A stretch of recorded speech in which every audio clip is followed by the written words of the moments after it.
and I've loved the books. I think I've read 2, maybe just 1, by Lisa Kleypas, and I've loved them, so I can't wait to dive into this one. Ow. Hello everybody, my name is Kelsey, and we're about to get very, very nerdy with my December book haul.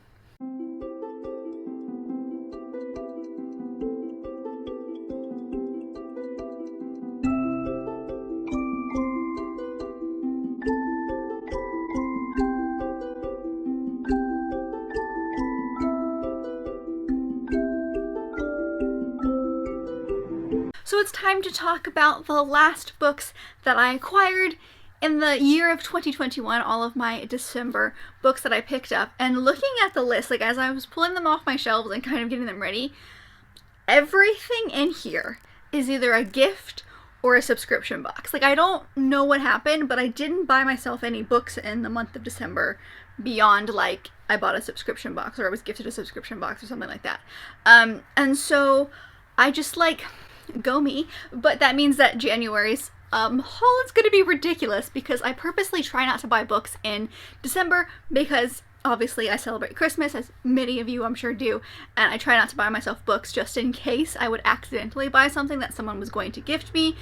It usually never happens, but I purposely try not to buy any books in December just in case. So that's actually what I did. I can't believe I actually did it. But yeah, January is going to be different, so stick around for next month. That's going to be fun. But yeah, I can't wait to show you guys the amazing books that I was able to acquire in December, because some of them are just utterly stunning, and some of them are from some of my favorite people. So like, just a big blanket thank you to anyone who sent me anything, because there are a few in here, and obviously I'll like continue to thank you guys. But just as like, you guys never have to do it, but some of you guys did, so thank you, thank you, thank you. But let's get into it, I'm so excited. So the first book that I am going to show you is the book that I got in my November Fairy Loot. So if you don't want to see that, skip ahead. I'll put the unboxing above if you want to see it. But in November we got Jade Fire Gold by June C.L. Tan, and it says Her Destiny, His Revenge. It's utterly stunning. It's got beautiful sprayed edged top and bottom, and then on the side it is stenciled with this kind of sword design. And then we do have a fun embossed cover there with the gold, and then we've also got a fun picture or illustration under the dust jacket, as we usually do. So I think I did this the last time I showed this to you, but I'm just going to go ahead and read it because it's not a very long synopsis and I'm not sure how to kind of tell you what it's about. So it says, in an empire on the brink of war, On is no one with no past and no family. Alton is a lost heir, her future stolen away as a child. When they meet, Alton sees in On a path to reclaiming the throne. On sees a way to finally unlock her past and understand her lethal magical abilities, but they may have to pay a far deadlier price than either could have imagined. So it looks like it's just some sort of fancy fantasy. It looks really, really good, and I can't wait to dive into it at some point. But yeah, I'd never heard of this book until I got it in my Fairy Loot, which is one of my favorite things about those boxes, is that I don't always know what's coming, and I don't always know what the book is, and this is just one of those. The next one is actually one that I got in an adult Unplugged Book Box for December. So I am a rep for them for their YA boxes for the fall, or for the winter, but in the fall I was a rep for their adult boxes, and there was some mix up with my subscription in between those two kind of time periods, so I ended up getting both the YA and the adult box, but I didn't actually unbox the adult box on camera. I was honestly too excited to see what was in it. But the book that we got in that one is King of Battle and Blood, and this is by Scarlett St. Clair. This is the author who wrote the Hades and Persephone series. I think the first one of that is called like A Touch of Darkness or something like that, and this is the start of a new series that looks like it's going to be Adrian and Isold maybe? So I have been very interested in this author for quite a while. You guys know how I feel about Greek mythology, especially Greek mythology retellings that have to do with Hades. I love all of it. So I was very excited when this one kind of started circling. I believe it did come out at the end of last year, which is probably why it was really popular at the time. And so I saw it circling and I was really, really interested in it. And then I ended up getting it in the box and I was so excited. But this one is, if I remember correctly, it follows a girl who ends up marrying a vampire of sorts, but like she's sent to kill him, but then he finds out about her plot, and tells her that he's gonna do something, like make her immortal or something. I don't know. It's a bad thing. Whatever he threatens her with, it's a bad thing. And then I think there's some attraction growing between the two of them. So I'm not 100% sure what I'm getting into. I'm not the biggest fans lately of vampire stories. I have like a weird thing with blood that's I don't like reading about, so vampire stories and I usually don't click very well. But I'm very interested in this one because I've heard her writing is really good and I've heard her romance is immaculate. So I cannot wait to dive into this one. The next two books I'm going to talk about are the two that I got in my special Christmas Unplugged book box that I did in December. I will leave that unboxing linked above, but it is The Christmas Escape by Sarah Morgan and then also The Christmas Dress by Courtney Cole. So I don't remember a whole lot about them, so let's see if I can remember this. But the first one was The Christmas Escape, and this follows Christy, and she wants to get like the perfect Christmas getaway, but it sounds like she is having issues with her marriage, which is kind of falling apart, and she's supposed to go on this getaway with her best friend Alex. So Alex eventually goes on this getaway with the kids while her friend stays at home to kind of try to patch things up, and then it's going to come a little bit later. So it looks like it's partially a second chance romance with Christy's story, but then you've also got Alex's story once she's there with the kid and falls for someone at this resort. So it sounds like just perfect Hallmark, you know, but like with a little bit more substance. So I'm gonna hopefully get to this one next year because obviously I didn't have time for it.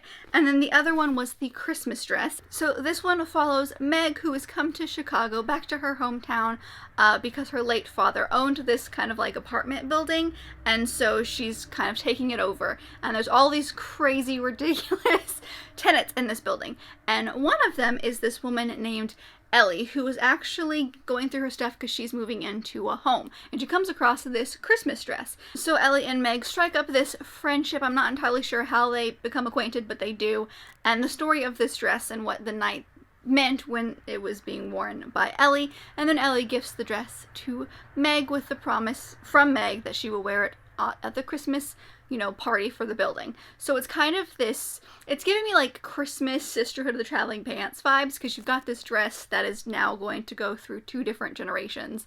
So I'm curious to see what this one is about as well.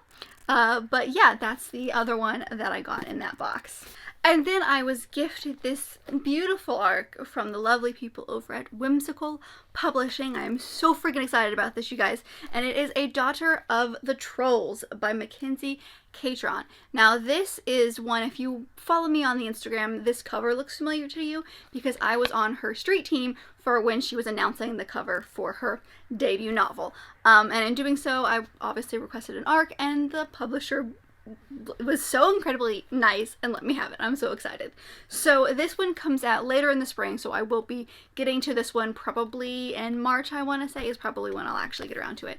But I got this stunning book, and then I was also sent some fun little prints with it, which actually, if you pre-order it via the website of the publisher, you'll get these too, as well as some other fun things. But we have, they're all postcards, but we've got these 2, which are postcards of the main 2 characters from the series, and then we've got this postcard, which is an illustration drawn by the author, because our main character's name is Sparrow, so she drew this beautiful, you know, sparrow. So this story follows our main character Sparrow, who has some kind of issue with her heart that has kept her wheelchair bound.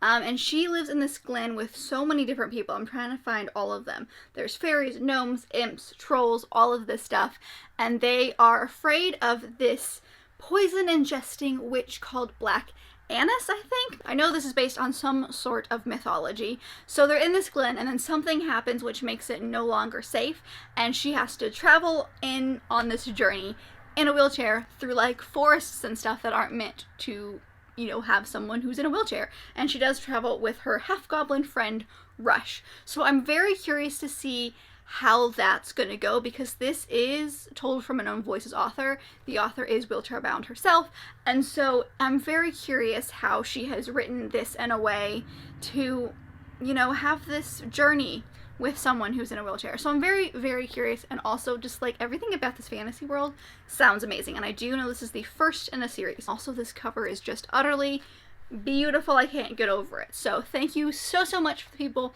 at Whimsical Publishing who gifted me this ARC, which actually is just a beautiful finished copy of the book. And I can't wait to read it and tell you guys what I think. So the next book was gifted by my lovely friend Serena over at A Wandering Mind. I will make sure to leave her channel linked down below, but she gifted me Pet by Okweke Emezi. This, I believe, is supposed to be middle grade. I haven't found anywhere where it's actually either middle grade or YA. Like, they can't decide what it is, but I believe it's middle grade. So this follows our main character, Jam, in a world where they have been told that there are no more monsters, that the monsters have been taken care of and everything is good. And then one day, this creature called Pet, which some could interpret as a monster, but it says in the back is literally anything but, comes from one of the paintings, and I believe it's her mother's house, and is actually out to hunt a true monster. And that's really all I know about this. I heard a lot about this book from both Jesse from Bowties and Books and Cody from Cody's Book Corner, and like a bunch of other people, but those are the two that stick out in my head. I definitely heard this first on Jesse's channel. Heard some really good things about it. It's not too long, so I'm very curious, because there seems to be like a lot of mystery surrounding this book, and I'm not sure what I'm getting into. So I'm very curious about this one. The next one is just a fun little one that my best friend Lauren got me, and it is this book, which is called True Friendship is a Gift. It's a collection of like poems and short stories, mostly poems and things like that, all surrounding friendship, in this really cool like handmade little book. And it's just like a little local one, and it's got like hundreds, like those are all of the authors that are in this book somewhere, and it's just like little one-page things. So it's just a book on friendship, and it's super cute, and I do like a fun little poetry type book, so thanks, Lauren. The next book I got was the book that actually did come in my YA Unplugged box for December. I will make sure I leave that linked above the unboxing of it if you want to check that one out. But I got Into the Blood Red Woods by Martha Brooker. Her name is so long. Brockenbrough. Brockenbrough? So this is set in a world where there are, I can't remember what they're called, but they're like shifters or something like that, where they're like half human, half something else. Werebear. But it's set in this kingdom where the father dies and splits the kingdom between his daughter Ursula and his son, I'm never going to be able to pronounce this, Albercht. Sure. And so he splits this evenly, hoping it'll bring them closer together, and Albercht is like, no, and so he decides to take over the entire kingdom, and it follows Ursula as she tries to take it back. I don't know if this is a retelling or it's just conveniently used the name Ursula, but I'm getting some sort of Little Mermaid vibes from these two siblings not getting along, so I'm very curious about that. I'm also very curious about this werebear situation and what that means, but it looks like this book is a standalone. Like, I went on Goodreads and it looks like there's no more in the series. Like, it didn't even give this as an option as a series. So I don't really know what I'm getting into, but it looks like fun, and we like magic, and I really want to know if it's based on Little Mermaid.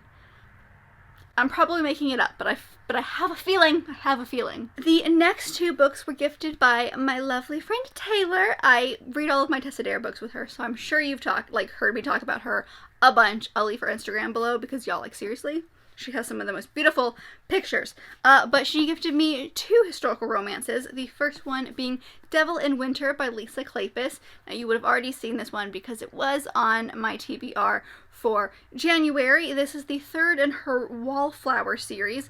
I don't know a whole lot about this. All I know is Taylor sent me this book and said, oh my god, you need to read this. And that's really all I need to know when it comes to romance in her, because, like, she and I have very similar opinions on a lot of stuff. So I immediately put it on my wish list. I had plans to read it in January anyway, and then she gifted it to me for Christmas. So I'm just so thankful, Taylor. You're so sweet. But it follows Sebastian, who is a lord, and then also follows this girl named Evangeline, and they somehow get into a marriage of convenience. Hate to love, marriage of convenience. Like, there's a lot of tropes in here that's given me the feels that I love. So I'm excited about this. I can't wait to dive into this one and then see if this series is for me. It is the third in a series, but I feel like this is going to be very companion. I don't need to have known the first two to really dive in. I have read, I think, one, maybe two, maybe just one. I can't remember. I've read a Lisa Kleypas book before and I really enjoyed it. So I'm excited to dive into this one. And then she also gifted me this one, which is Beautiful Tempest by Joanna Lindsey. This is the very, very last one in the Mallory series. So now I'm only missing one. And I have the entire series, which you guys know from my goals. I'm trying to dive through a lot of it this year. So I don't actually know what this one's about. I'm not gonna lie. So this one's giving me very like Pirates of the Caribbean vibes because it follows the daughter of one of the Mallory siblings. I believe there's only 4. So it does follow one of the daughters and she gets whisked off to the Caribbean for some reason. And there's some sort of dastardly plot against her. Who she falls in love with, I don't know. But it's a Mallory book. It's a Mallory book. That's all I need to know. And it seems like the first ones start in British society and we slowly move towards like piratey and like on ships, and then some of them are in America, but some of them are on ships as well. So like this one, it's clearly giving me ship vibes. So I'm so excited. So thank you, Taylor, for my lovely historical romances. You know me so well. The next book that I acquired was actually one that you've already seen because I've already read it, and it was also one that my husband gifted me for Christmas, and it was Miss Iceland. Again, I do not know how to pronounce this author's name because this was originally written in Icelandic, so it's a very Icelandic name. So I'll leave my wrap up above, but this was the one that if you remember back into my chaotic December TBR that my husband did for me, he brought in this package and said, this is a book you're going to read this month, but you're not going to get it until like Christmas Eve. So this is that book. So I started it on Christmas Eve and I finished it at like the end of the year.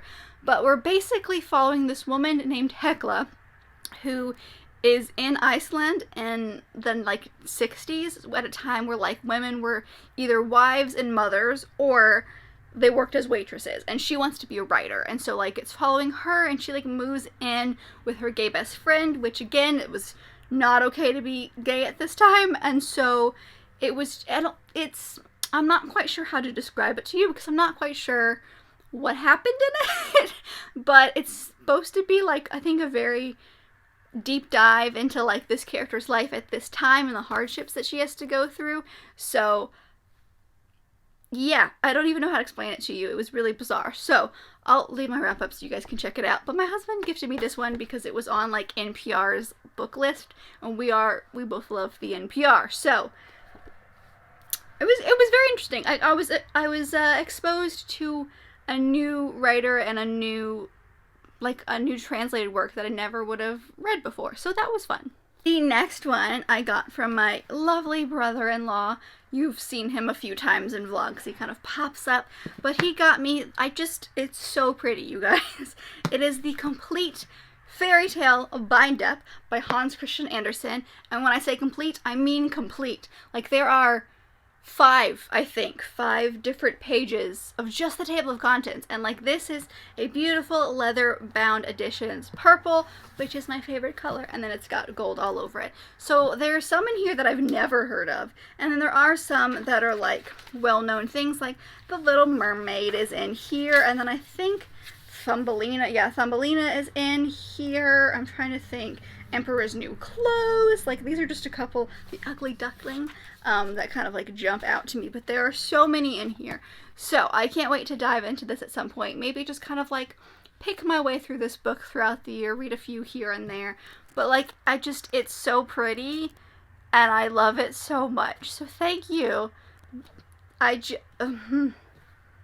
So the next one I was gifted by my lovely mother-in-law, and it's so pretty, but So it is the illustrated edition of Harry Potter and the Sorcerer's Stone by Mia Lima.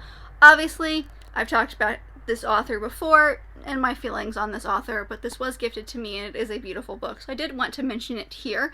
And I did like supporting Mina Lima as an author, or as a illustrator, because some of the stuff in this book is just utterly beautiful. So it is just the first Harry Potter book, but in it it's got like cool little like pop-up features and then cool illustrations as well. And one of the cool things about this is that these are the authors, or I keep wanting to call them authors. These are the artists who did some of the paper and design work for the movies. So when you get to the part where Harry gets his Hogwarts letter, it's the exact same font as they would have used in the movie, because these are the people who designed the letter for the movie. So it was really kind of cool to see those aspects of it, but it was also a very different look at the characters as a whole. Like, for example, this one is like Vernon and Petunia Dursley. Like, those are not what I envisioned them as, and they're definitely not what, like, I'm used to, but there's just some really beautiful illustrations. So I did leaf my way through this book, and I am very grateful for this very stunning